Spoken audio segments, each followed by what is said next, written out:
warahmatullahi wabarakatuh. Puji syukur kehadirat Allah Subhanahu wa taala yang masih memberi kita kesehatan sehingga pada kesempatan kali ini kita masih dipertemukan atau kita masih dapat mengikuti pembelajaran walaupun kita belum bisa melakukan pembelajaran dalam kelas. Jadi masih dalam keadaan pembelajaran online. Jadi saya harap Anda semua tidak mengurangi semangat belajarnya dan tetap mengerjakan tugasnya yang disediakan. Jadi untuk pertemuan kali ini kita masih masuk di bab 6 yaitu aritmatika sosial. Jadi aritmatika sosial yang masih lanjutan dari materi minggu lalu. Nah, jadi untuk minggu ini adalah materi terakhir untuk bab 6 tentang aritmatika sosial. Jadi insya Allah minggu depan kita sudah masuk di penilaian harian yang kedua atau ulangan harian khusus bab tentang aritmatika sosial. Jadi saya harap Anda semua perhatikan baik-baik apa yang saya sampaikan minggu ini dan minggu lalu. Soal ulangan hariannya tidak jauh beda dengan apa-apa yang saya pernah kasih ke Anda semua. Oke, untuk pertemuan kali ini kompetisi dasar kita yang pertama 3.9 mengenal dan menganalisis berbagai situasi terkait aritmatika sosial. Seperti kemarin sama juga KDM 49-nya menyelesaikan masalah yang berkaitan dengan aritmatika sosial. Ada penjualan, pembelian, potongan harga, keuntungan, kerugian, bunga, persentase, bruto, target. Itu antara ya, sama KD-nya seperti pertemuan minggu lalu. Oke, tujuan pembelajaran kita untuk hari ini yang pertama menentukan besar nilai rabat atau diskon, kemudian menentukan nilai bruto, tara, dan neto, kemudian yang terakhir menentukan bunga tunggal dan pajak. Jadi ada 3 tujuan pembelajaran kita untuk hari ini. Oke, kita bahas satu persatu. Oke, kita masuk yang pertama, rabat atau diskon. Nah, jadi saya yakin Anda semua pasti pernah mendengar kata diskon ya. Jadi setiap Anda belanja ke toko atau kemanapun itu pasti biasanya tertulis diskon 20% ya. Oke, kemudian kalau kita misalnya ke mall, nah ada biasa kita jumpai free sale 50%, itu artinya diskon 50% dan sebagainya ya. Jadi kira-kira apa itu diskon? Oke, kita bahas. Nah, rabat atau diskon memiliki pengertian yang sama, yaitu potongan harga. Jadi kalau kita mendengar kata diskon, pasti kita bilang oh akan terjadi potongan harga atau pengurangan harga. Nah, istilah rabat digunakan oleh produsen kepada grosir, agen, pengecer, sedangkan istilah diskon digunakan oleh grosir, agen, atau pengecer kepada pembeli ya. Jadi kalau rabat biasanya digunakan kepada produsen, kemudian kalau diskon biasanya digunakan oleh penjual kepada pembeli. Oke. Nah, jadi di sini ada istilah harga bersih, harga kotor, dan diskon. Nah, jadi harga bersih adalah harga setelah adanya potongan atau adanya diskon ya. Nah, itu adalah harga bersih. Sedangkan harga kotor adalah harga sebelum adanya potongan atau harga diskon. Nah, untuk mencari harga bersih, ya ini harga bersih atau harga setelah adanya potongan, itu harga kotor dikurang berapa diskonnya. Nah, kalau dia dalam bentuk diskon, mencari harga kotornya itu harga setelah diskon atau harga bersih. Harga setelah diskon itu sama dengan harga bersih dibagi dengan 100% dikurang persentase diskon. Itu cara lain ya untuk mencari harga kotor. Oke, untuk lebih paham perhatikan contohnya. Nah, sebuah perusahaan percetakan memberikan diskon 30% kepada pemilik toko buku yang membeli lebih dari 500 buku. Jadi ada sebuah toko dia akan memberikan diskon 30% kepada pemilik toko atau yang membeli bukunya melebihi dari 500 buku. Nah, di sini toko maju membeli 510 buku ke percetakan tersebut. Jika sebelumnya percetakan itu menentukan harga 15.000 per buku, berapa yang harus dibayar toko tersebut? Artinya dia sudah membeli lebih dari 500, maka dia mendapat diskon 30%. Sekarang kita lihat penjelasannya. Nah, harga jual sebuah buku itu 15.000, maka dia mendapat diskon berarti 30%. Nah, 30 per 100 sama dengan 30 per 100 kali 15.000 sama dengan 4.500. Artinya dia mendapat potongan 4.500 per buku. Nah, jadi kita cari harga bersihnya, yaitu harga kotor dikurang diskon. Nah, 15.000 dikurang 4.500. Jadi harganya setelah diskon itu harga 10.500. Nah, diskonnya 30% itu artinya 30 dari harga buku. Jadi kalau diskon 30%, 30% dari 15.000 adalah 4.500. Jadi dia akan mendapat potongan harga 4.500. Nah, jadi kita untuk mencari harga bersihnya atau harganya setelah didiskon atau harganya setelah dapat potongan harga, itu harga 15.000 dikurang 4.500 karena diskonnya 4.500 ya. Nah, jadi harganya per buku 10.500. Nah, jadi uang yang harus dibayar pemilik toko buku karena dia membeli 510 buku, tinggal dikali 510 dikali harga bersih. Harga bersihnya adalah 10.500. Jadi 500 kali 10.500 hasilnya 5.355.000. Bisa dipahami? Kita lanjut ya.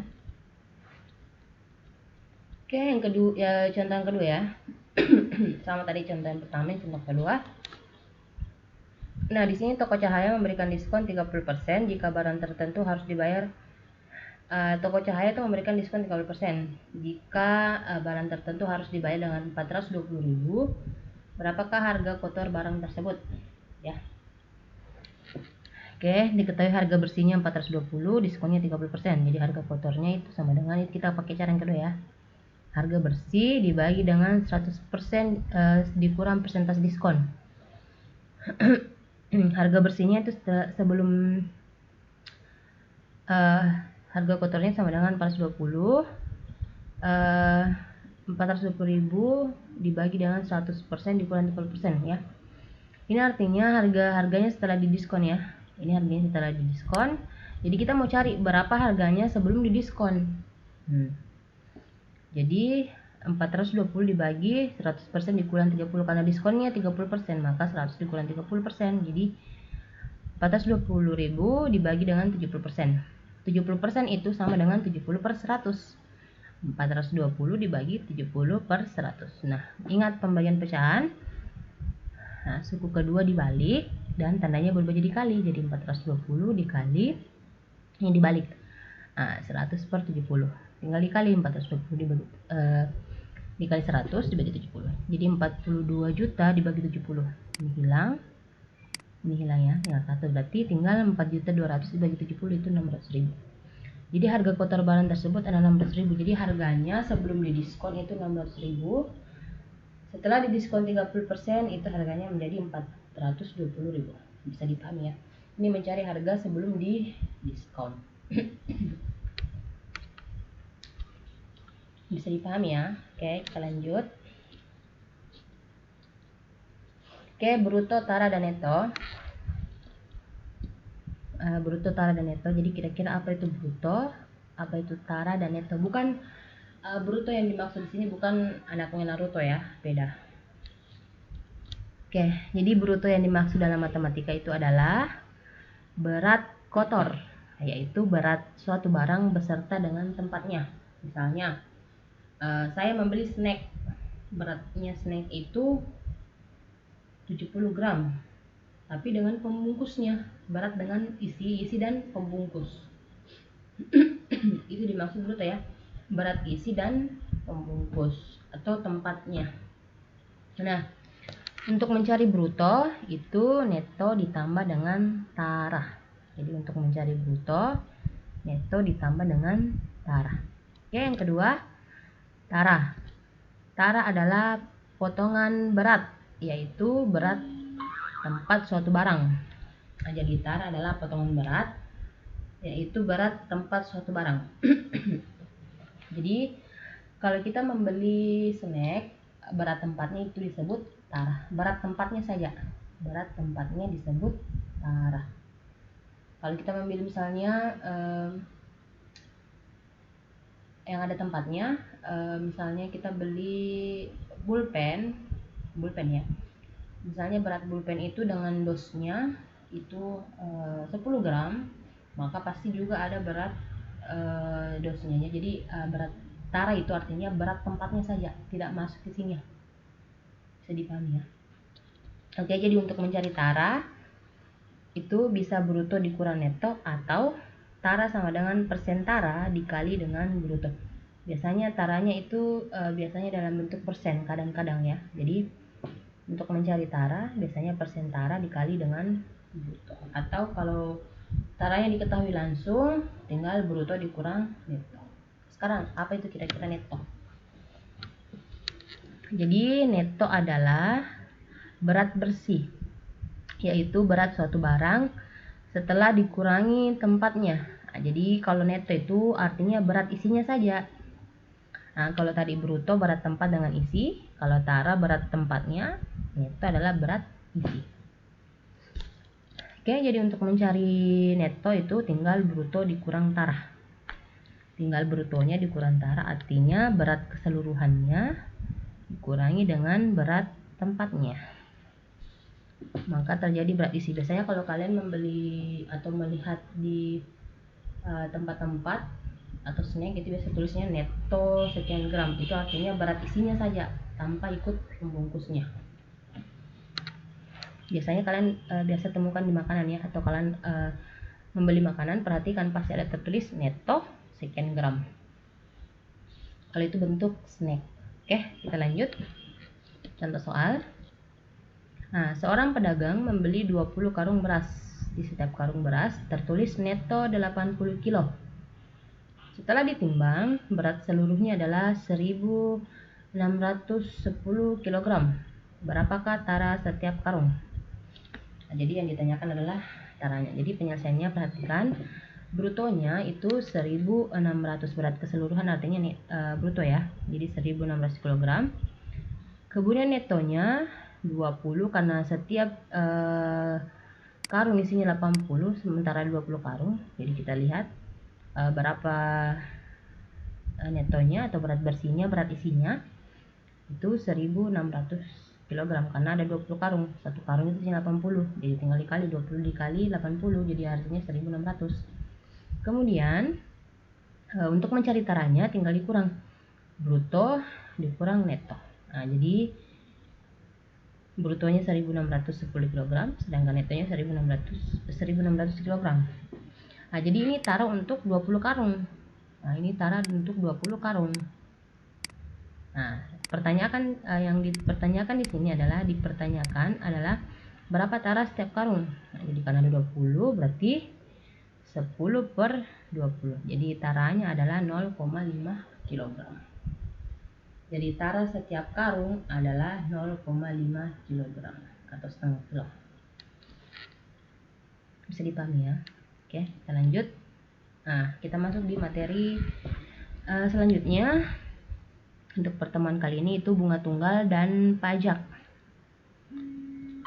Nah, jadi kita pertama masuk di bunga tunggal. Nah, jadi jika kalian menyimpan uang di bank, atau biasanya kita menyimpan uang di bank, tiap bulannya akan bertambah.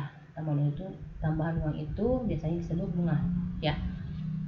Nah, jadi bunga tunggal adalah bunga yang timbul pada setiap akhir jangka waktu tertentu, tidak mempengaruhi besar modal atau besar modalnya tetap. Besar bunga memiliki perbandingan yang senilai dengan persentase dan lama waktunya. Selain itu, bunga juga senilai dengan besarnya modal ya. Itu artinya bunga tunggal itu bunga yang timbul setiap akhir jangka waktu tertentu yang tidak mempengaruhi besar modalnya. Artinya akan muncul dan tidak akan mempengaruhi besar modal yang ditanam. Misalnya bunga yang kita tanam adalah 10%. Walaupun modal kita cuma 200%, bunganya tetap 10%. Jadi itu artinya. Misalnya kita tabung 20 juta, bunganya 10%. Itu akan sama kalau kita tabung dengan 1 juta, pasti bunganya sama dengan yang kita tabung. Artinya begini, kalau kita tabung 10 juta, itu bunganya 10%. Sama juga kalau kita tabung 5 juta, bunganya akan tetap 10%. Ya, jadi itu artinya tidak mempengaruhi besar modal yang akan kita tanam atau yang kita simpan. Oke? Jadi untuk mencari rumus bunga tunggal itu ada 3. Ya, ada 3. Yang pertama, setelah T tahun, artinya ini per tahun, besar bunganya. Ini bunga, kemudian ini M adalah modal, kemudian B kecil adalah persentase bunga, ini otomatis persen ya, kemudian kali waktu. Ini adalah kalau dia per tahun. Nah, untuk mencari bunga, modal dikali persentase bunga, misalnya 10%, kemudian dibagi 100 dikali T. T ini adalah waktunya. Oke, kemudian yang setelah T bulan, ini artinya per bulan ya. Jadi B untuk besarnya bunga dikali modal, bunga per 100 dikali T ini adalah waktu per 12. Kenapa per 12? Karena ini per bulan. Biasanya kan dia per tahun. Kalau kita mencari per bulan maka dibagi dengan 12. Kemudian kalau dia per hari, nah, jadi 1 tahun itu adalah 360 hari. Nah, yang berubah di sini adalah dia per 365. T per 365. Jadi biasanya itu kita cari dalam bentuk per tahun rata-ratanya. Rata-ratanya bunga biasa menyediakan per tahun. Oke, untuk lebih paham perhatikan contoh. Nah, Bagas mempunyai uang sebesar 500.000 dan uang tersebut oleh Bagas ditabung di bank dengan bunga 18% per tahun.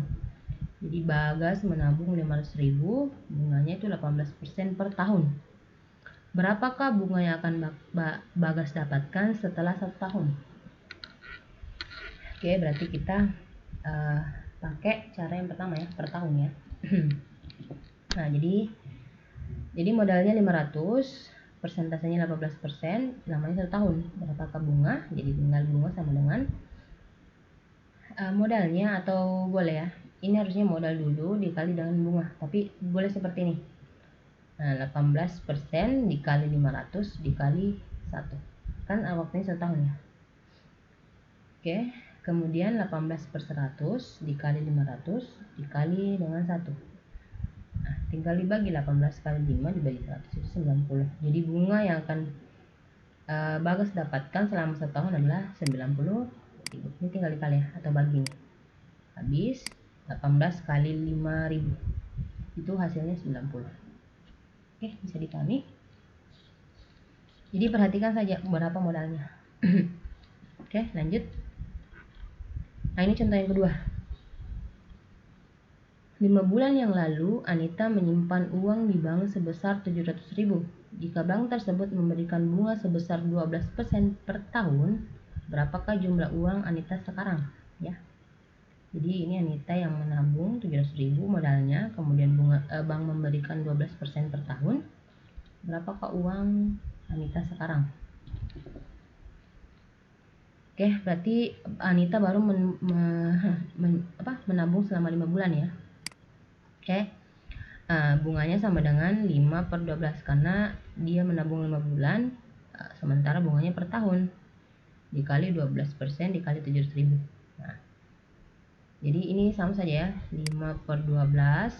Oke, saya tulis ini 5 per 12 dikali dengan 12 per 100, nah, dikali per 700. Ini hasilnya nanti akan 35.000. Oke, itu hasilnya akan nanti jadi 15.000 ya. Oke, hasilnya nanti akan 35.000. Jadi dia mendapatkan selama 5 bulan uangnya bertambah 35.000. Jadi yang ditanyakan berapa uangnya sekarang. Jadi tinggal 700 ditambah 35.000. Jadi 735.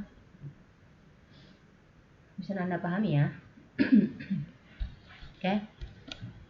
Kita masuk yang terakhir, pajak. Nah, kira-kira apa itu pajak? Pernah sering dengar pajak kan? Jadi kita pernah mendengar pajak kendaraan, pajak bumi dan bangunan, pajak penambahan nilai, pajak penghasilan, dan lain sebagainya. Pasti biasa kalian pernah mendengar apa itu pajak, ya. Nah, kira-kira apa itu pajak ya? Oke, kita bahas. Pajak adalah suatu kewajiban yang dibebankan kepada masyarakat untuk menyerahkan sebagian kekayaan kepada negara menurut peraturan yang telah ditetapkan pemerintah. Jadi pajak bersifat mengikat dan memaksa. Jadi pajak itu merupakan kewajiban kita sebagai warga negara kepada negara untuk membayarkan, menyisihkan sebagian kekayaan kita untuk diberikan kepada negara. Itu adalah pajak ya. Misalnya nanti kalau kalian sudah bekerja, pasti ada namanya pajak penghasilan, atau orang tuanya lagi. Atau kalian punya kendaraan, pasti biasanya setiap tahun kalian akan membayar pajak. Kemudian kalau kalian punya bangunan, pasti kalian akan membayar pajak untuk bangunannya itu. Oke, jadi pajak itu sifatnya mengikat dan memaksa, atau sifatnya wajib ya. Oke, sekarang kita masuk di contoh. Jadi Pak Putu memperoleh gaji sebesar 1 juta per bulan dengan penghasilan tidak dikenakan pajak. Oke, saya ulang ya. Pak Putu memperoleh gaji 1 juta per bulan dan penghasilan yang tidak kena pajak 400.000 ya. Jadi dia mendapat penghasilan 1 juta, kemudian 400.000 itu tidak dikena pajak. Jika pajak penghasilan itu 10%, berapa gaji yang diterima Pak Putu per bulan? Oke, jadi penyelesaiannya, besar gajinya 1 juta, penghasilan tidak dikenakan pajak adalah 400.000, PPh-nya 10%. Jadi besar penghasilan yang kena pajak itu tinggal dikurang, kita hitung dulu karena ada gajinya yang tidak kena pajak ya. Jadi 1 juta dikurang 400.000, jadi yang kena pajak hanya 600.000. Nah, berapa yang harus diterima Pak Putu? Sekarang kita lihat. Nah, jadi besar pajak penghasilan adalah 10%, berarti 10 per 100 dikali dengan penghasilan yang kena pajak 600.000. Jadi Pak Putu wajib mengeluarkan 60.000 per bulan untuk pajak. Jadi yang gaji yang terima adalah 100 dikurang 60.000. Jadi gaji yang diterima Pak Putu per bulan adalah 940.000. Bisa dipahami ya, karena di sini ada gaji yang tidak kena pajak. Oke, saya harap Anda paham semua. Oke, untuk tugasnya di rumah ada 4 nomor, silakan diperhatikan. Saya juga lampirkan di link. Boleh dijawab langsung di link, boleh seperti biasa di foto baru diupload di tempatnya yang disediakan ya. Atau boleh langsung ditulis di linknya. Oke, cukup sekian untuk pertemuan kali ini. Lebih dan kurangnya mohon dimaafkan. Jika ada pertanyaan silakan ditanyakan langsung, dan semoga Anda semua tetap dalam keadaan sehat, dan senantiasa kita harus menjaga kesehatan dan jangan lupa melaksanakan kewajiban kita. Oke, terima kasih. Assalamualaikum warahmatullahi wabarakatuh.